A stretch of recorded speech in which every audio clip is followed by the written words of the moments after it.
Hello everyone. Today we are discussing about the breathing and the exchange of gases. So पहले हम लोग discuss करेंगे with my handwritten note and उसके बाद हम लोग डिस्कस करेंगे about the NCERT. So let's get start. So ये चैप्टर समझने से पहले एक बात कुछ टर्म मैं डिस्कस करूँगी जिसके बारे में, वो है breathing. Breathing is commonly also known as ventilation. ठीक है, ब्रीदिंग को और एक टर्म से हम लोग वेंटिलेशन भी बोलते हैं. ब्रीदिंग को फर्दर हम लोग दो पार्ट में डिवाइड करते हैं. एक हो गया इनहेलेशन और इंस्पिरेशन. इसका मतलब क्या है? That is the intake of air. Intake of what? Air. ठीक है. और एक क्या हो जाता है? दैट इज एक्सहेलेशन और expiration. That means exhale out of air. So basically breathing को हम लोग दो पार्ट में डिवाइड करते हैं, जिसका एक नाम है इनहेलेशन और इंस्पिरेशन, जिससे हम लोग क्या करते हैं? इनहेल करते हैं, सांस अंदर लेते हैं. और कौन सा एयर लेते हैं? That is oxygen. ठीक है. और एक्सहेलेशन और एक्सपीरेशन का मतलब क्या है? कि सांस बाहर छोड़ते हैं. और किसको बाहर छोड़ते हैं? That is the CO2. ठीक है. इसके बारे में हम लोग डिस्कस करेंगे. और क्या बात बोला गया है कि ब्रीदिंग का और एक नाम है, दैट इज द वेंटिलेशन. ठीक है, इतना समझ में आया. अब और एक टर्म के बारे में डिस्कस करना पड़ेगा जिसका नाम है रेस्पिरेशन. ठीक है. अब रेस्पिरेशन और ब्रीदिंग एनसीईआरटी की ही एक लाइन है कि breathing commonly known as respiration. इसके बारे में भी डिस्कस किया जाएगा, लेकिन उससे पहले रेस्पिरेशन को बहुत ही सिंपल टर्म से हम लोग समझेंगे. देखो यहाँ पे क्या लिखा हुआ है? That is the breakdown of what? And breakdown of in the presence of O2. मतलब क्या है? किसी चीज़ को तोड़ा जाएगा. किसके प्रेजेंस में तोड़ा जाएगा? ऑक्सीजन के प्रेजेंस में तोड़ा जाएगा. और किसको तोड़ा जाएगा? Glucose, amino acids and the fatty acids. Respiration का बहुत सिंपल इजी टर्म यही है कि breakdown of glucose, amino acids and the fatty acid in the presence of oxygen. ठीक है. अब ये जो ब्रेकिंग डाउन का प्रोसेस है, ये कहाँ पे चलता है? ये चलता है सेल के अंदर. ठीक है, सेल के अंदर चलता है. अब सेल को क्या चाहिए? सेल को चाहिए ऑक्सीजन. सेल को चाहिए क्या? ऑक्सीजन. और ऑक्सीजन के प्रेजेंस में सेल ब्रेक डाउन करता है glucose, amino acid and the fatty acids. इसको हम लोग क्या बोलेंगे और एक नाम से? Catabolic reaction. और ये कैटाबोलिक रिएक्शन कहाँ पे चलेगा? That is within the cell. इतना समझ में आया? तो दो पार्ट हम लोग डिस्कस किए. एक हो गया ब्रीदिंग में क्या करते हैं? इनहेल करते हैं, एक्सहेल करते हैं. इनहेल करते हैं ऑक्सीजन को, एक्सहेल करते हैं CO2 को. और रेस्पिरेशन क्या है? कि break down of glucose, amino acids, fatty acids in the presence of oxygen. कहाँ पे ब्रेक डाउन किया जाता है? सेल के अंदर ब्रेक डाउन किया जाता है. और क्यों ब्रेक डाउन किया जाता है? क्योंकि इस ब्रेक डाउन से बनता है एनर्जी, जिस एनर्जी से हम लोग वेरियस अदर जितना भी फंक्शन है, वर्क है, उसको परफॉर्म करते हैं. इतना समझ में आया? अब क्या बोला गया है कि कुछ रेस्पिरेटरी ऑर्गन्स हैं. ठीक है. अब ये रेस्पिरेटरी जो ऑर्गन है, ये डिफरेंट होता है इन केस ऑफ एनिमल्स, और डिफरेंट ऑर्गन्स भी होते हैं. कैसे इसको हम लोग डिवाइड करेंगे? बहुत ही ईजी तरीके से मैं इसको एक चार्ट बनाई हूँ, जिसमें बोला गया है कि डिफरेंट ऑर्गन्स डिफर कर सकता है एनिमल के केस में on the basis of number 1 habitat, number 2 level of organisation. ठीक है. हैबिटेट मतलब वो जो एनिमल जिसका रेस्पिरेटरी ऑर्गन के बारे में हम लोग डिस्कस कर रहे हैं, वो एनिमल कहाँ पे रहता है? इधर वो एक्वाटिक है, मतलब पानी में रहते हैं, और टेरेस्ट्रियल है. इसके ऊपर डिपेंड करके उसका जो रेस्पिरेटरी ऑर्गन है वो डिफरेंशिएट होगा. जैसे कि देखो, अगर वो एक्वाटिक है तो उसके पास क्या रहेगा? गिल्स रहेगा. ठीक है, गिल्स रहेगा.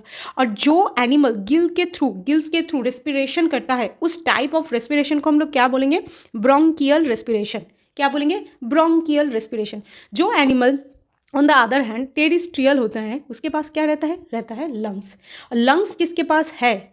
वो पर्टिकुलर एनिमल जिस तरीके से रेस्पिरेशन करता है उसको हम लोग क्या बोलेंगे? That is the pulmonary respiration. इतना समझ में आया कि रेस्पिरेटरी ऑर्गन ये डिफरेंट हो सकते हैं on the basis of animal, and the animal कहाँ पे रहता है? On the basis of habitat. And another thing is level of organisation. Level of organisation मतलब जिसके बारे में हम लोग डिस्कस कर रहे हैं वो सेलुलर लेवल है, उसके पास टिश्यू है, ऑर्गन सिस्टम है. जैसे कि देखो, एक बैक्टीरिया के पास कुछ जैसे कि human well developed respiratory system है. ह्यूमन के पास लंग्स है, बहुत सारे और भी ऑर्गन हैं, हम लोग डिस्कस करेंगे. तो ये जो चीज़ें हैं, एक सिंपल माइक्रोस्कोपिक यूनिसेलुलर जो बैक्टीरिया है उसके पास नहीं है.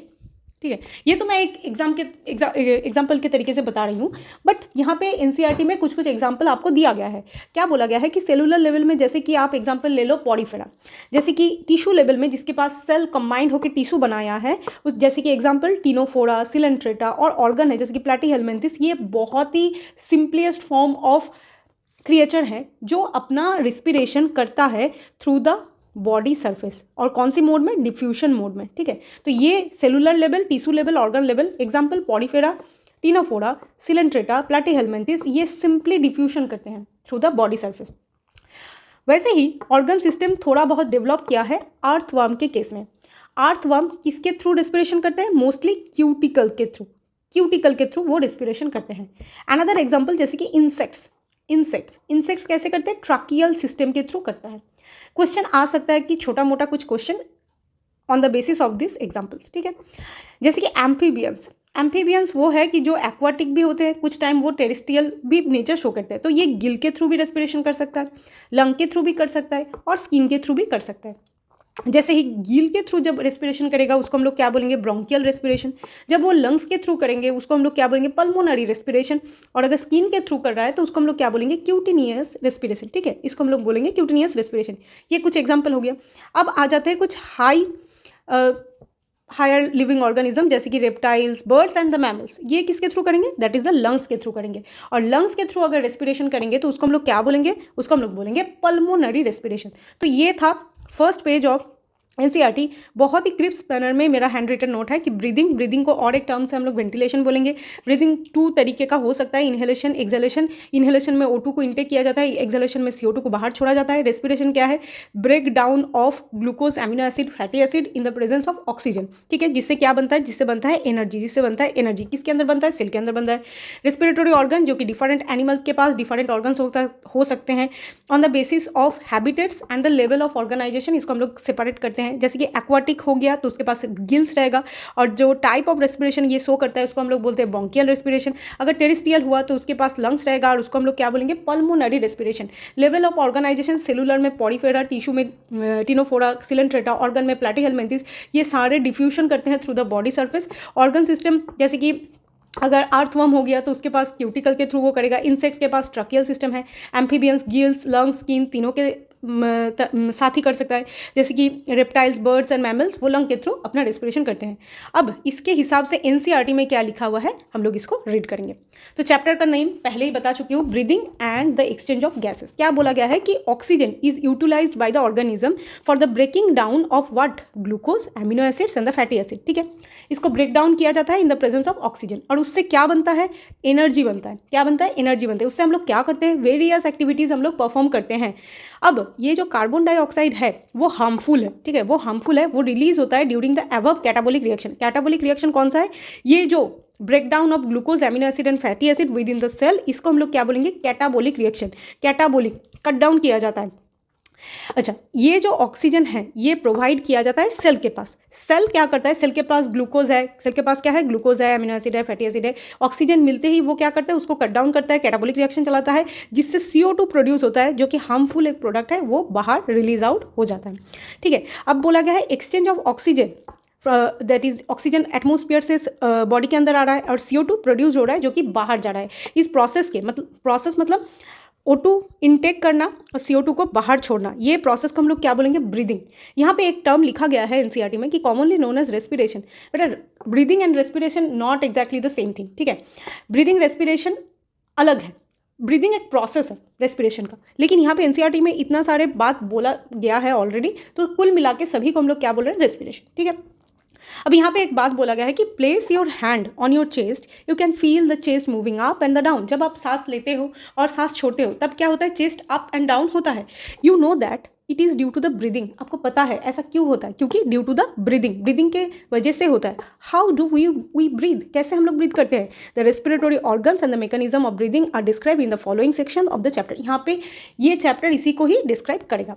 अब यहाँ पे क्या बोला गया है, 14.1 में रेस्पिरेटरी ऑर्गन्स के बारे में बताया गया है। बोला गया है कि breathing is different in different animals on the basis of habitats and the level of organisation. जो हम लोग ऑलरेडी डिस्कस कर चुके हैं कि हम लोग जो रेस्पिरेटरी ऑर्गन हैं वो डिफरेंट होता है on the basis of habitat and the level of organisation. जैसे कि बहुत लोअर इनवर्टिब्रेट्स, जैसे कि एग्जांपल स्पॉन्जेस, सिलेंट्रेट, फ्लैटवर्म, ये क्या करता है, एक्सचेंज करता है CO2 एंड O2 को through the diffusion through the entire body surface. अब आर्थवर्म कैसे करता है, मॉइस्ट क्यूटिकल के थ्रू ही करता है। इंसेक्ट्स कैसे करता है, इंसेक्ट करता है ट्राकियल ट्यूब्स से, नेटवर्क ऑफ ट्यूब्स होता है जिसको हम लोग क्या बोलेंगे, ट्राकियल ट्यूब्स, हो गया। नेक्स्ट क्या बोला गया है कि स्पेशलाइज्ड वस्क्यूलराइज स्ट्रक्चर होता है, जैसे जिसका नाम है गिल्स। यहाँ पे दो कंसेप्ट है, एक को NCERT बोलते हैं स्पेशलाइज्ड वस्क्यूलराइज्ड स्ट्रक्चर, जिसको क्या बोला जाता है, गिल्स, ठीक है, जिसको और एक क्या बोला जाता है, ब्रोंकियल रेस्पिरेशन। और एक चीज़ है, एक है वस्क्यूलराइज्ड बैग। तो दो चीज़ होते हैं, एक होता है वस्क्यूलराइज्ड स्ट्रक्चर जिसको हम लोग गिल बोलेंगे, और एक हो गया वस्क्यूलराइज्ड बैग जिसको हम लोग क्या बोलेंगे, दैट इज द लंग। जो ऑर्गेनिज्म गिल के थ्रू रेस्पायर करता है उस पर्टिकुलर रेस्पिरेशन को हम लोग क्या बोलेंगे, ब्रोंकियल रेस्पिरेशन, ठीक है। एग्जाम्पल्स क्या हो गया, एक्वाटिक आर्थ्रोपोड, मोलस्क, ये सब हो गया। अब वस्क्यूलराइज्ड बैग दैट इज लंग्स किसके पास होता है, एग्जाम्पल क्या हो गया, जो कि टेरिस्ट्रियल होते हैं, ठीक है, टेरिस्ट्रियल होते हैं। जो ऑर्गेनिज्म लंग के थ्रू रेस्पिरेशन करते हैं वो रेस्पिरेशन को हम लोग क्या बोलेंगे, दैट इज पल्मोनरी रेस्पिरेशन, उसको हम लोग बोलेंगे पल्मोनरी रेस्पिरेशन। समझ आया। Among vertebrates, fishes, gills, whereas the amphibians, reptiles, birds, mammals requires lungs. तो इसके पास वर्टिब्रेट्स किससे करता है, दैट इज लंग्स के थ्रू करता है अपना respiration. Amphibians like frogs can respire through their moist skin, जिसको हम लोग क्या बोलेंगे, क्यूटेनियस रेस्पिरेशन। तो ये मेरा already short hand written notes में लिखा हुआ है और इसके साथ हमने NCERT भी रीड की। In my upcoming next lecture video further जो जितना भी यहाँ पे टॉपिक्स लिखा हुआ है उसके बारे में भी डिस्कस किया जाएगा। अगर ये वीडियो लेक्चर आपके लिए हेल्पफुल है तो please do like and subscribe to my channel. Thank you so much.